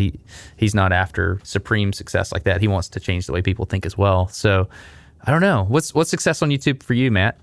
I'll say that it's really hard to think about anything in terms of success when you have a number counter sitting right there under every video. It's just the easiest way to measure things. And the same way at church, right? I mean, it's the easiest way to measure things are working or not is, are people showing up? And that's great, but it really does depend on the content. And that visual of a stadium full of people carefully, meticulously working through the complex issue of wolves, especially in the American West, golly, that's a huge win.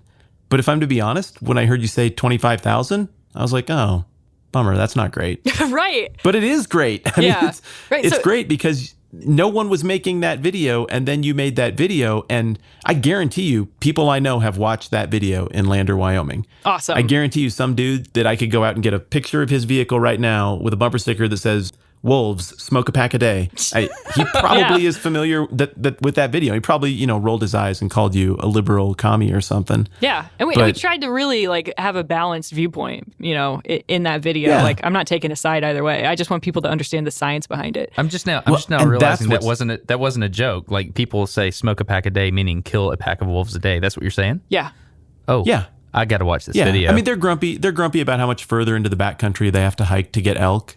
And I get it. Like here it is tangible. I can actually see the effect of wolves. I mean, I was on a wolf kill site 2 weeks ago with a friend on his property. Like it is part of life for me. Mm-hmm. This is not a hypothetical thing. It's very real. And what I like about that video and what's exciting about the 25,000 people who watched it is that in terms of net invisible, hard to measure value, contributed far more value to planet Earth than 10 million people watching a cat jump up and get its foot caught in a fan and then get slung across to a wall for like 8 seconds. And that's cool. Yeah. Don't get me I love that. But a fail video that 10 million people watches, it provides roughly zero net value to planet Earth. And so numerically, it's not even close, but in terms of value, I don't know. Maybe this is just something I tell myself to feel good about what I do. That's what I tell myself too. And honestly, I just remember this too. One of the biggest successes for us. So we are going to the World Taxidermy Championships tomorrow. For the kittens, we covered this. Sure. And I'm super into the taxidermy community. I love and appreciate their art so much. And so yesterday I was kind of looking around the internet. I was on the taxidermy forums, and there's one big forum where they all go and talk. And I was looking through recent posts to see what people were saying about the upcoming championships and who's going to be there and what are they selling and what are they entering. And reading through the forum, and there was a post that said wolves, coyotes, and Emily. And I clicked on it, and it was some guy from the taxidermy community said, hey, guys, I mentioned this before. There's this girl, Emily. She works at the Field Museum. She makes these great educational videos. I know we've all talked about wolf and coyote hybrid stuff here on the forums before, so she made a new video. You should go check it out.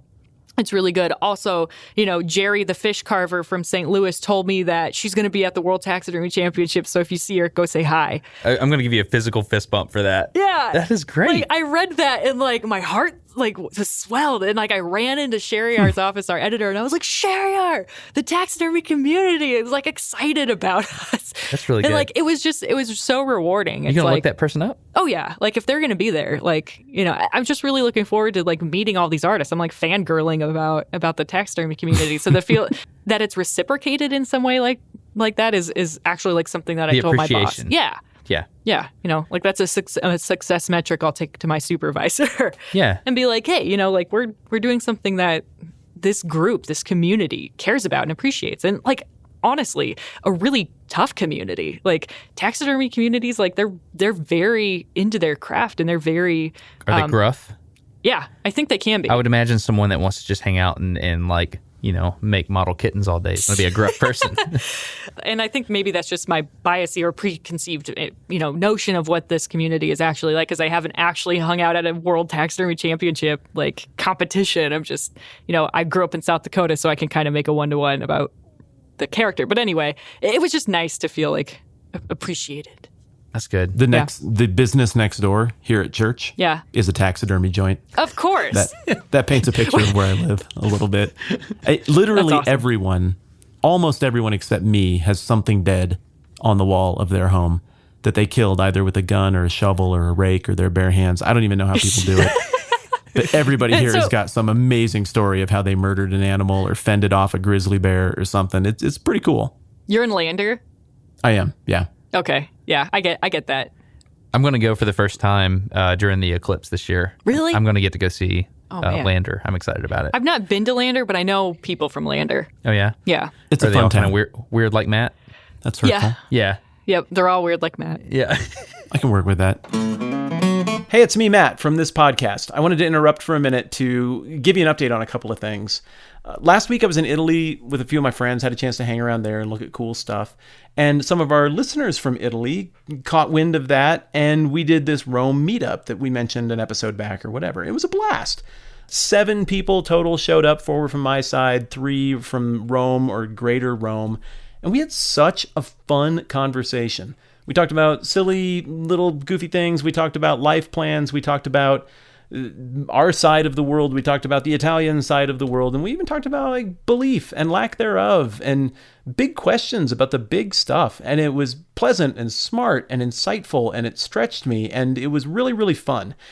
I'm excited because we have another opportunity on the calendar to get together with some of you who listen and put some names with faces. And that's coming up August 20th and 21st of this summer, 2017. As I'm sure all of you know, there's a big total eclipse coming up this summer, and my hometown of Lander, Wyoming is right on the edge of the totality. We get some totality, but not as much as if you go a little bit further north. But we're close enough, and we also live in a place where there just are almost never clouds in August.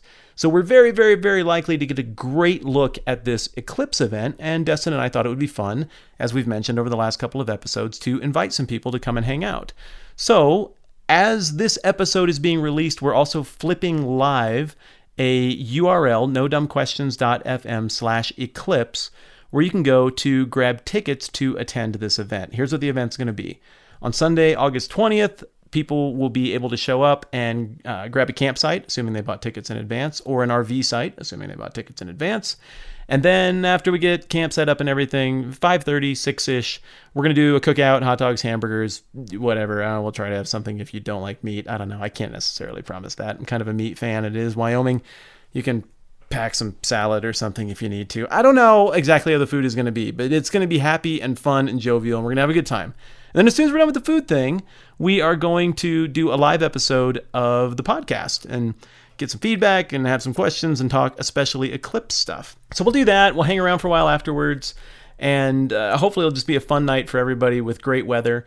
We'll get up the next morning, and I want to encourage everybody the next morning to go and find a great spot to watch the eclipse. The church property is a good spot, but if you go just a little bit north, you get a much longer time in the totality, and I think it'll be a better experience. So you'll be on your own for the eclipse itself, and most of our fun will be had on the night before Sunday. So all of that is laid out in painstaking detail at nodumbquestions.fm/eclipse. I had ambitions of making this something where we invited roughly 5 million people and tried to make like the biggest, giantest thing we could. But the reality of the infrastructure and what we have in terms of space is pretty modest. So I'm hoping it's a group of maybe 80 or 100 people, small enough, intimate enough setting that we have a chance to talk with everybody, get to know everybody a little bit, and just enjoy making some new connections. So again, the Eclipse event, August 20th and 21st. You can learn more about it and buy tickets at nodumbquestions.fm/eclipse. I think that covers all the bases. Let's get back to the conversation with Emily. On the success thing, one of the things that's interesting about how my channel works is I'm discovering that a ton of those views are actually church groups or Bible studies or things like that, where people are just using this to get together once a week and, to generate conversation. So that's been kind of fun to hear from more of those groups who are watching at once. They're using you like curriculum? Yeah. Like a book club. And that's kind of in a way what this whole series that I'm doing. So I'm doing a series on the book of Acts, and I'm almost done. And Acts it's a history book about what happened after Jesus and how it went from 12 dudes and Jesus to the church and the beginning of Christianity. And so I'm trying to just explain it. And it's a really cool story because it moves all around the Mediterranean world, and super big important names from history come up in meaningful ways. It's fun. I don't know if most people who read and talk about the Bible on the internet like what I think or do, but what I do know is that the audience I do have are people who have a really good sense of humor, who really like getting along with people they disagree with, and who are really cool with not being told what to do and just like the data. And so it's fun to do that. And I have this big ambition. I mean, it's fairly big. Like the mission statement of my channel that I keep in my brain is completely change the world and the way everyone interacts forever and solve all of the problems that everybody has with the things. And I'm getting close. Yeah, I'm sure. Yes. Oh, you right are. There, man. So you said, Destin, that you didn't sense that there was a lot of trepidation at the Gold Jacket Club, but I've sensed in a lot of those, vlog style channels that people are kind of on edge about ad stuff and where all of that is headed. Was that just not part of the blimping conversation? Oh, no, that was a lot of it. It was pretty cool because I got to see both sides of it. And without saying anything that makes me feel like I'm, going against the trust that was given to me to even be included in the conversation, part of the crowd that was like the people that were making the content. And they get their money from advertisements. Smarter Every Day is more of a Patreon, funded thing. And so these people were upset because the advertisers were no longer advertising on their content because the new phrase that came out of this was advertiser friendly, which you don't care about at all. Emily. No, but I've been following this conversation. It's super fascinating. Yeah, and so I was talking to Tara back home. I was like, yeah, they got kind of hostile towards the YouTube CEOs and stuff. And Tara's like, oh, so you're saying the people that are accrued on YouTube and don't get advertisement dollars were accrued in the meeting? Is that what that's hard to fathom? I was like, okay, you're right. Yeah. And so that was happening. And they were like, oh, yeah, they'll come back around and all this stuff. And then I saw YouTube get to speak to the advertisers. And they were saying things like, hey, we understand that we made a mistake, meaning they ran some ads on some videos they shouldn't have. That was like, bad stuff. Mm-hmm. We made a mistake and we need to, get your trust back. And so the YouTube people were right in the middle. They were on one side, they had the creators just yan in their ear. On the other side, they had the advertisers because they're ultimately a business and they have to make money. Mm-hmm. And I am pro YouTube making money because they give us a really good platform to talk to 25,000 people about wolves, right? Yeah. And so, I don't know, it was super interesting just to see. Or 9 about Jesus. That's right. It was super interesting just to see all that go down and to see the emotions. And I tried to do the thing where I kind of pulled myself emotionally out of the situation and just listened to like the numbers and the business of everything that was going on. Super, super interesting. And I think the YouTube people were coming at it the right way. They said, hey, we had a problem. We hit the big red button. We shut everything down. And then we started gradually trying to figure it out. They even said, look, we had to hire a bunch of humans to figure out what were good videos and bad videos for a while. We trained computers to figure out what the humans were doing. Yeah, I do have some, I don't know, I kind of furrow my eyes, kind of make a squinty face when I think about the restricted versus not restricted videos. I think that there are some kinks that really need to be worked out there. And I had a candid conversation with a person. They said, yeah, Destin, some of your stuff, you got to think about. Like, you got a tattoo video that a lot of people have viewed, and it's very, educational about how tattoos work, but there's blood on the thumbnail. Yeah. And oh my goodness, the brain scoop. I know, right? Like, that's going to be my problem is like, we want to show people the hands-on learning that we do in museums. And so we do specimen preparation. And this is completely legal. It's educational. And some of that stuff has been censored and some of it hasn't. It's weird. It's just like our video about why King Tut had a flat head is restricted. But our video where we remove the abscess from a squirrel's face is Really? not. Yeah. So it's not like all blanket. Like if they made a blanket statement, I might understand. I wouldn't be happy about it. But like some of our dissection videos are restricted, some aren't. Some videos that have nothing to do with anything terribly controversial aren't restricted. And we're not monetized, which is even weirder. That is weird. Like, why should it matter? Yeah. They're teaching the machines, right? This is crazy as a moment in history, which means that people taught machines to make moral evaluations. Yeah. Because essentially that's what this is. This is a feedback loop that we're creating where part of the feedback loop is entirely AI automated, where we are saying this sells things, this offends loud people over here, this offends loud people over here. We triangulate that. This seems to move the needle financially. Therefore, this is the thing that we will put out in front of people. And with an advertisement on this, we're affirming it, and with an advertisement not on this, we're not affirming it. Gradually, that will craft for future generations an entirely new version of morality based on what sells things. Yeah. That's terrifying. Yeah. And a robot will do most of the deciding once humans have got it set up properly. And that's the thing. Humans set up the robot. And so they get to decide if the brain scoop is okay to show children or not.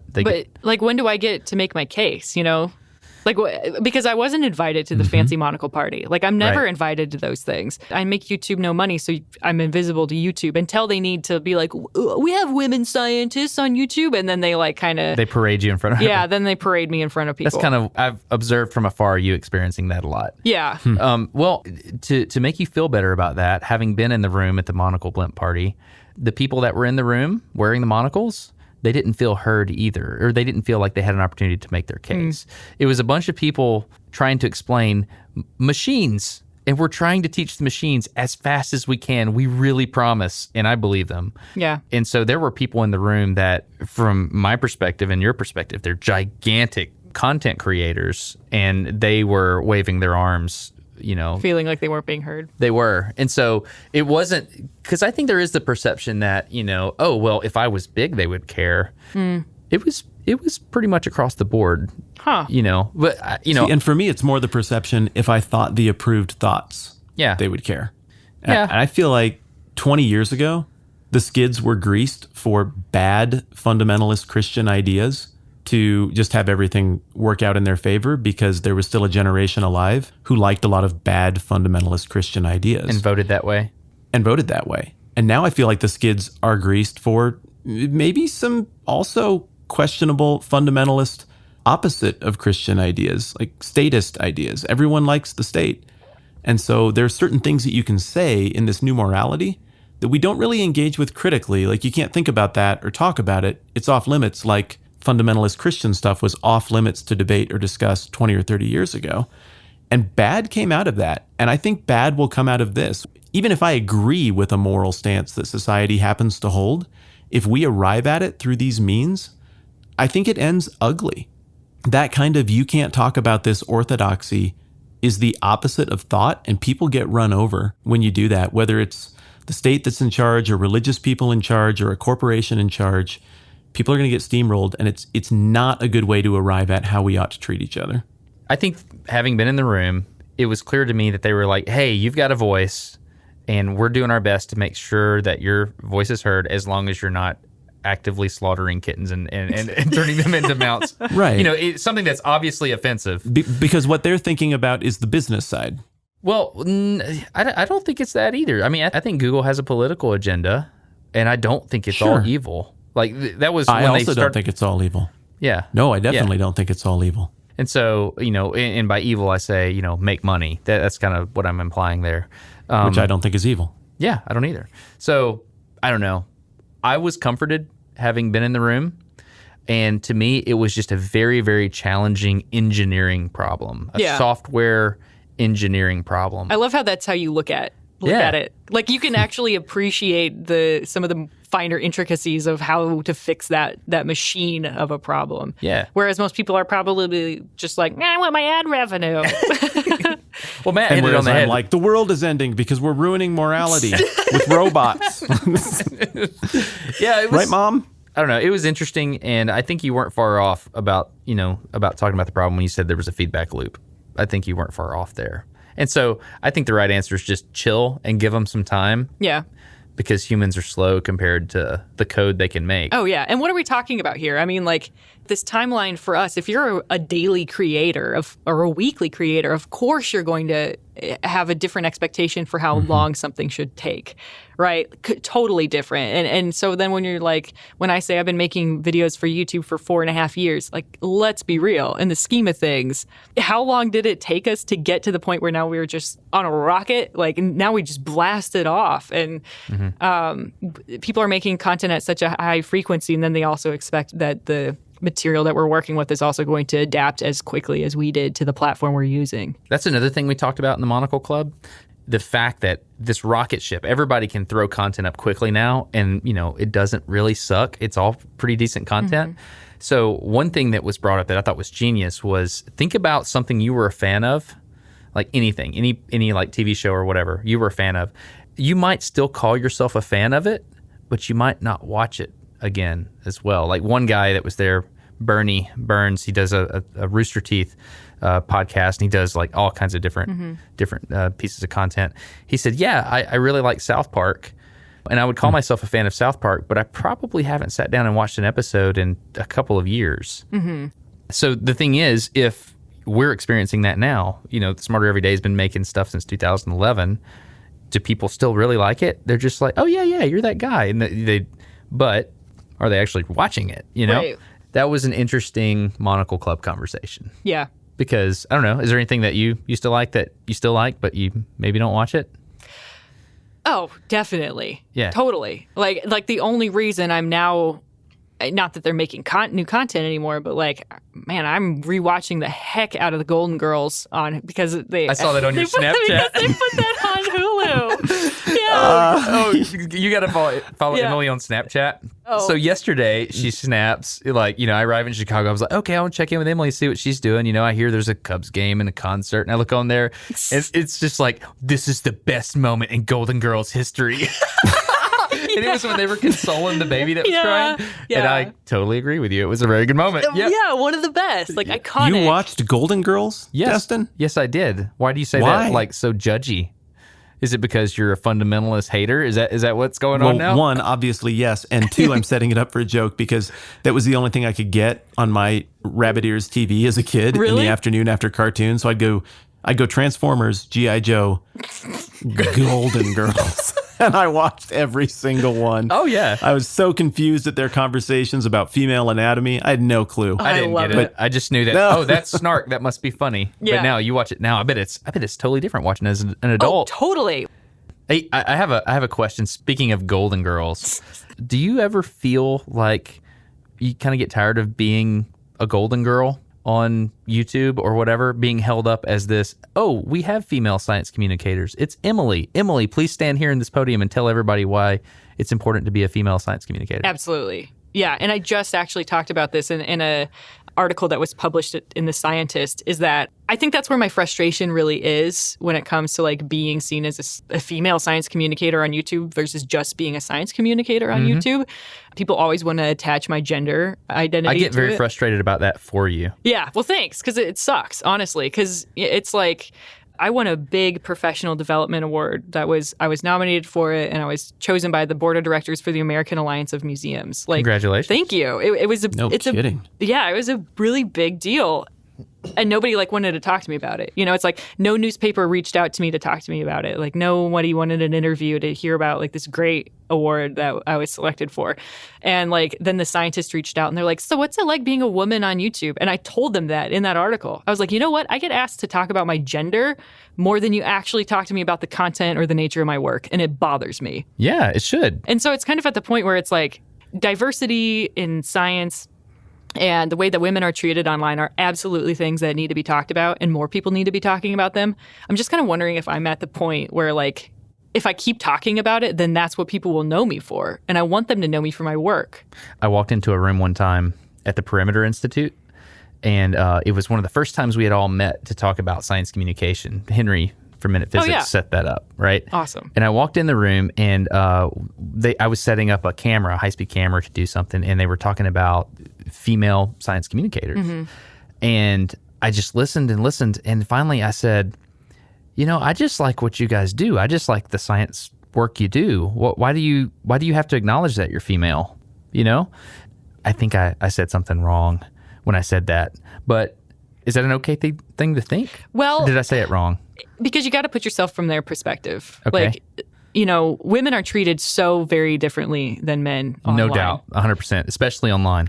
Yep. And I think the way that you phrased that question probably made them feel as though you hadn't considered that. Like you hadn't considered how women are treated online. Like you're coming at it like we're all equal here, No, that's not what I meant. What I meant is I value what you do so much, I don't see any of that stuff. That's what I tried to say, but I did because Matt and I have discussed many times, I have the vocabulary of a fifth grader. So how should I have said that? I think you can just acknowledge it without also acknowledging their gender. Saying like, I really appreciate the work that you guys do. You guys do great work. Got it. And stop. Like the fact that we talk about what it's like to be a female science communicator is because people always there are people who don't know. Like there are people who don't understand some of the challenges. There are people who assume, well, Hank Green or whoever, this other science guy that I follow, he gets abusive comments too. Why are you complaining about it? But like when you take the computer away, like women are like there are predators online, like coming for us. Like. So how do you deflect that conversation if people, you won this awesome award and they wanted to talk to you about your gender? How do you deflect that in a way that, I don't know. Is that something you're more recently working through or? Well, kind of, but it's also something I've been talking about for years, right? Yeah. Like I made a video 4 years ago talking about the way that women are treated online. Where my lady's at? Yeah, where my lady's at. I watched it. I know, thanks. I did too. Yep. Thank you, Matt.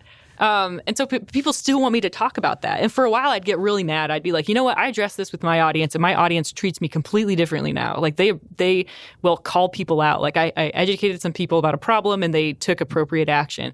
And so for a while, I was just like, stop asking me about that video. I fixed the problem. And then it was honestly like after the election, where I feel like our new administration has opened the gateway for verbal online harassment, by setting an example that it's okay. If the president does it, it's fine to treat women that way. And that made me think that video that I made is more powerful now than ever. And so it is that balance between like wanting to acknowledge that these issues are still happening, they have not been solved, but also not always being the one to talk about it. Because in the meantime, like I haven't made any videos like that in 4 years. But how many times does the media or somebody reach out to me about a video that I have made that I am like really proud of? Mm-hmm. Like I want the Scientist magazine to call me back and like ask me about my wolves video. Like interview me about that. Don't interview me about my womanness. Right. Feels like this is kind of a double-edged sword. Yeah. Obviously, like right now, I want to do some virtue signaling. That's a phrase I rather enjoy. To just say, hey, people assume I live in Wyoming, so I probably, because I live here, like a lot of those things Donald Trump said. Nope, I sure don't. But that same impulse that I feel, everybody feels about a whole list of stuff, from a very weird, we don't know quite what to do with it, unexplored new version of morality that machines are helping us build. And it's really confusing to know what to say and what not to say and how it fits. And so I can picture the editor on the other side of sending that reporter out to talk to you, being like, work the woman angle. That always plays. It's safe. It makes them look smart and enlightened that they even asked. Whereas as an outsider looking in, it feels like that might actually have kind of the opposite effect. If the only angle is the struggle, I mean, valid conversation, but if it's the only angle, then like, when do we get to the actual content and get everybody to the table so everybody gets to participate? Well, it's funny you put it that way, because the title of the article that I was interviewed for was, "Why aren't there more women celebrity scientists?" The article was basically like, we have Bill Nye and we have Neil Tyson and we have all these other like famous male science communicators that are kind of household names. Where are all the women? And that was the point that I made. It's like the point, like, because you're not talking to me about my work. That's why more people don't know who I am. Right. Every time somebody hears about me, it's in the context of me being a female science communicator. Yeah. So it seems like whether we're talking about the morality of YouTube or just the complete mass of stuff that makes it hard to cut through the garbage to get to things that we like, it feels like if you want to engage in a long form conversation like this, podcast is becoming the things people are doing. And a lot more people who do the YouTube thing are also doing the podcast thing. So you can have two different kinds of conversations. It feels like there's a YouTube voice that is a thing that has evolved in the last 10 years. And I think people like to get to use their normal podcast voice. Oh, yeah. I'm actually a pretty solid baritone when I'm not being recorded. You're putting us to shame. So the thing about it is it also gives you a chance to tackle stuff, content-wise, that just doesn't make sense to talk about on your channel where you have an audience and they might get grumpy if you don't talk about the thing you're supposed to talk about. It feels like, it smells like you're getting ready for something with this. Are you just like trying the podcast thing out? Yeah. Oh, definitely. Like I love podcasts, and they've been such like a new way for me to ingest information. So like, I mean, I'm glued to my smartphone. I'm one of those people. I'm always looking at a glowing screen, and podcasts was a way, and I always do it to like justify to myself, like I'm learning stuff. And then most of the time I'm like on Twitter, making snaps of my cats. Yeah, they're good. They're good. Yeah. But I realize like the most like Zen moments in my life are like when I'm running. But I also like to do two things at one time. So like listening to podcasts is a way to learn something and to burn a bunch of calories. Mm-hmm. And so then I got super into it. And the more podcasts I listen to, the more I realize like it would be great to adapt themes from the Brain Scoop into a podcast format, and using the format of a podcast to allow her to go into deeper dives and conversations and to make the conversation feel less edited. So you're about to do it? Yeah.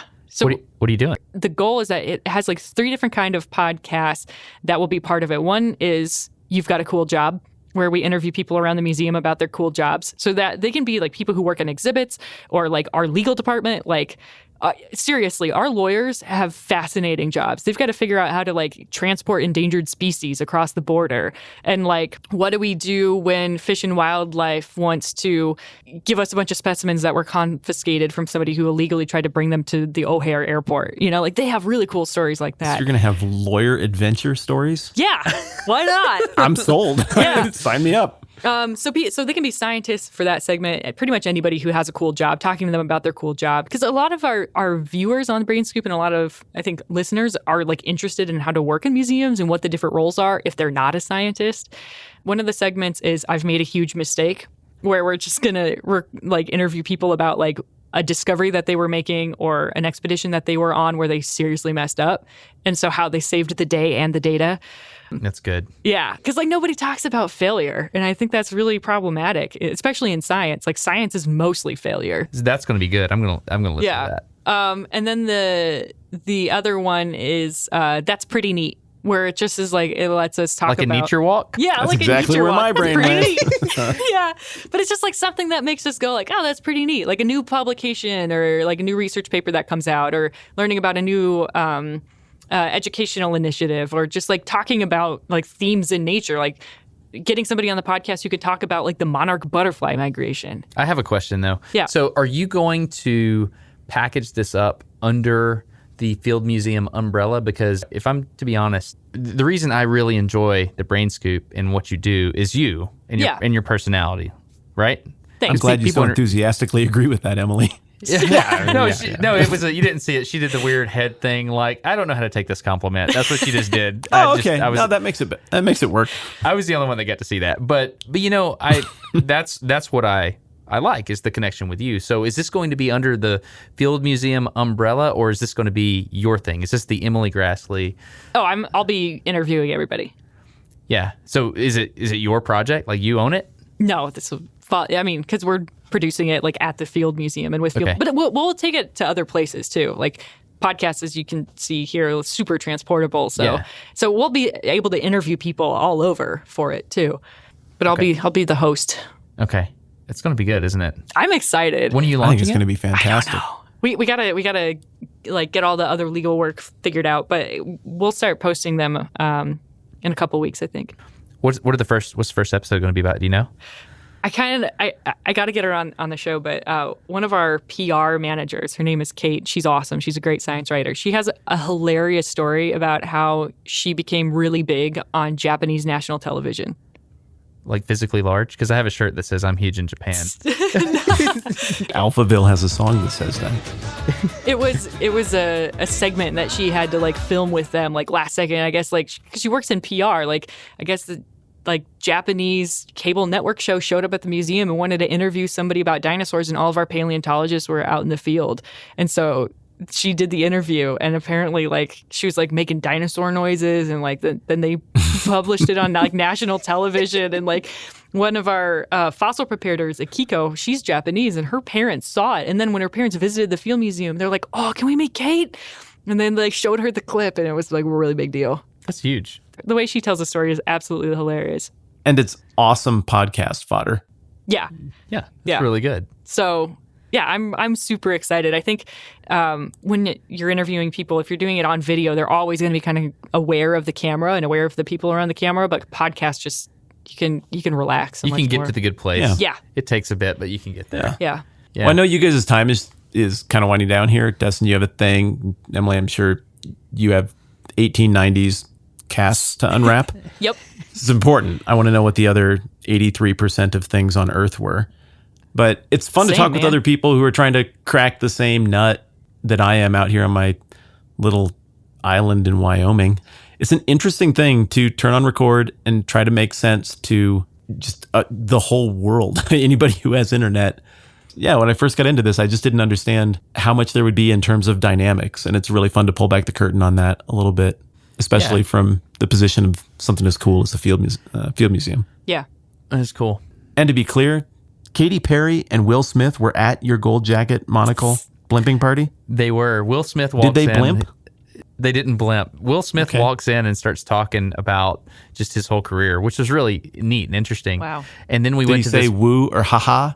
No, he didn't. Oh. He didn't. It's interesting because he has this whole Fresh Prince thing that kind of follows him around, and it's interesting to see how a person interacts with that thing that defined them at one point in their career. And he was really gracious. He was very wise. There was a lot of wisdom in what he had to say. Wow. I was appreciative.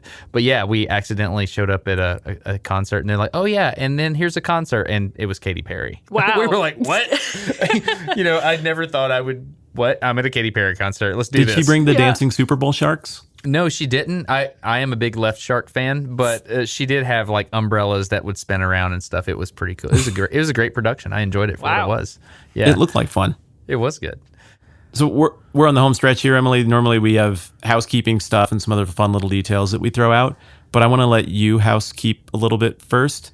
So can you tell everybody how to find all the things that you're a part of? Oh, wow. Okay, so watch The Brain Scoop. I hope that you will like it. You can find The Brain Scoop on YouTube. It's youtube.com/thebrainscoop. I'm on Twitter at EHMEE. And if you want my cat snaps, you should follow my Snapchat. It's MEGEHMEEGEE. I recommend that for the occasional Golden Girls snap. Yeah.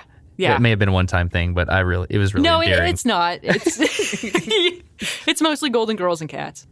Okay, and what things would people need to look up in Rapid City when they visit? Oh, yeah. If you're going to go to Rapid City, definitely check out Storybook Island. Fun for all ages. You got to go to Dinosaur Park. It's on the top of the hill in the middle of town. Agreed, mandatory. What else? Where to eat? Go to the Colonial House is like a go-to. They have a new restaurant. It's in a new building, but the food is still great. And the people are nice. And favorite Black Hills attraction? Any of the hiking trails. Go down the Pigtail Highway and then just like pull off and just walk into the forest. Brilliant. And final question. The one thing other than the Field Museum that people should check out when they come to see Chicago. Give them something off the beaten path. Gene's Sausage Shop in Lincoln Park. It's an awesome sausage shop if you like sausages. Really? Yeah.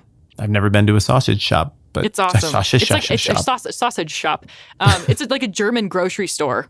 It's awesome. Great beer, cheese, and sausage. Really? Yeah. For me, I want to say something because something that blew my mind in Chicago was that fountain. what was the name of that place? There's a laminar flow fountain. It's escalators up on both sides. What's that called? Oh, is it a Millennium Park? I don't know. I have no idea. But it's an indoor fountain. Oh, it's at the Watertower. Watertower Place. At the Watertower Place, yeah. Watertower Place. Okay, yeah. Yeah, I'm going to go see that before I leave. Cool. Sweet. So you do a bunch of internet stuff, and I know internet stuff is expensive. Do you have a way to support all of your internet stuff, Emily, that people could jump on and be helpful with? Yeah, if people want to help with the production of the Brain Scoop videos or our new podcast, you can make a donation to Network for Good, and I can leave a link to that directly in the video content. Whatever you call these things. Yeah, on the stupidly do in the word hole underneath podcasting. Perfect. Check out the link in the word hole. We all communicate for a living. Yeah, we do. We're all professional kind of communicators. An unfortunate commentary on that. Emily, it was really nice to meet you and really fun to talk about all the places that we've lived, but not at the same time. Yeah, that was awesome. This has been a lot of fun. Thanks for letting me come hang out in the Field Museum. I dig it. Yeah, anytime. Yeah. Thanks for hosting too.